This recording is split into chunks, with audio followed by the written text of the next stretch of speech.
You have very excited guests for you, don't you? Well, first of all, good morning. I want to welcome you to the Old White Chapel in Las Vegas, Nevada. Also take a moment to properly introduce myself. My name is Reverend Portia Powell, and I want you to know what a pleasure it is for me to be doing your ceremony this morning. Happens to be the 26th of July. Also happens to be about 12:30 a.m. in the morning. In the future, Andrew, if you forget what time you got married, that's okay. But if you forget the date, I know you're already in powerful big trouble. And I also know that the two of you realize that true marriage is more than the joining in the bonds of matrimony of two persons. In its right relation, it's the uniting of two souls already attuned to each other. When such a true bond already exists between a man and woman, it's only proper that an outer acknowledgement be made. And this acknowledgement is the prime object of you being here this morning, and of this ceremony. In fact, we're all here to bear witness of an entry into a closer relationship between husband and wife, but of two beloved friends that are already one in spirit. May the two of you know this is a blessed privilege. You're not only adding to your life the response that your heart desires, not only the happy companionship of hours together, but a deep trust as well. It is the implied trust of loving one another. Andrew, you do love Danielle. Danielle, you do love Andrew. See, I knew that all the time. You're not only agreeing to work out your own salvation, now you have someone to help as well. And the two of you are finding in each other that which complements you. You're agreeing to be a light, a tower of strength to one another, but you're also agreeing to take on a part of each other's responsibilities.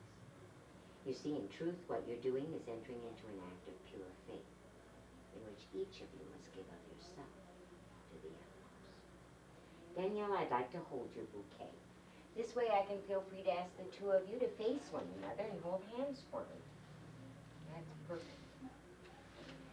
Andrew, do you take Danielle to be your wedded wife, to love her and protect her, to provide for her, and to be always unto her a dutiful husband? Mm-hmm. And Danielle, do you take Andrew to be your wedded husband, to love him, to inspire him with courage and true thoughts, and to be always unto him a dutiful wife? Mm-hmm. All right. Will you face forward for me again? I'd like to hold your rings, if you'll entrust them to me. Huh? I'm going to tell you something about these rings that you're exchanging. By their shape, they're a symbol of the undying love that exists between the two of you. I'm going to ask you, please, whenever you look upon your ring or your mate's ring, would you kindly always remember, neither ring has a beginning, nor does it have an ending, and such is your love. Also, the substance of which they are composed, it's a symbol of purity, but it is that kind of purity that will always characterize your mind and your heart in your relations with one another. So if you'd be so kind, Andrew, would you place that ring on the ring finger of the left hand of Danielle, and then Danielle, we're going to have you do likewise. Okay, there you go.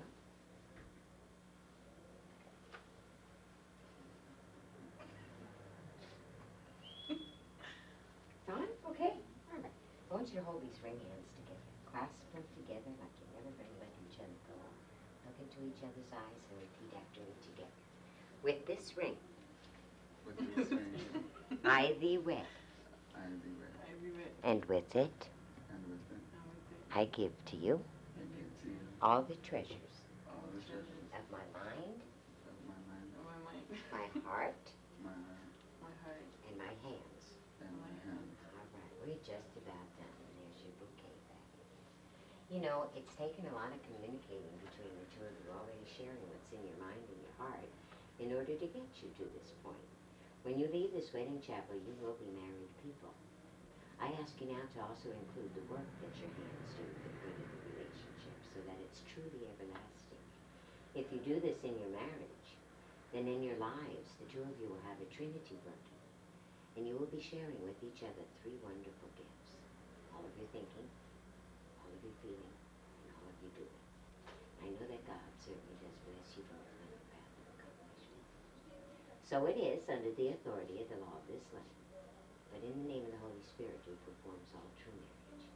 It always gives me the pleasure and the privilege to pronounce you Andrew, and to pronounce you Danielle, husband and wife. And you may kiss your bride, and your guests are going to give you a big round of applause. Woo!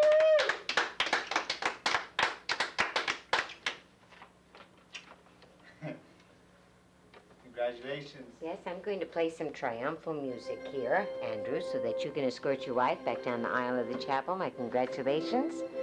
And why don't you two follow behind? You can have a little reception line back there.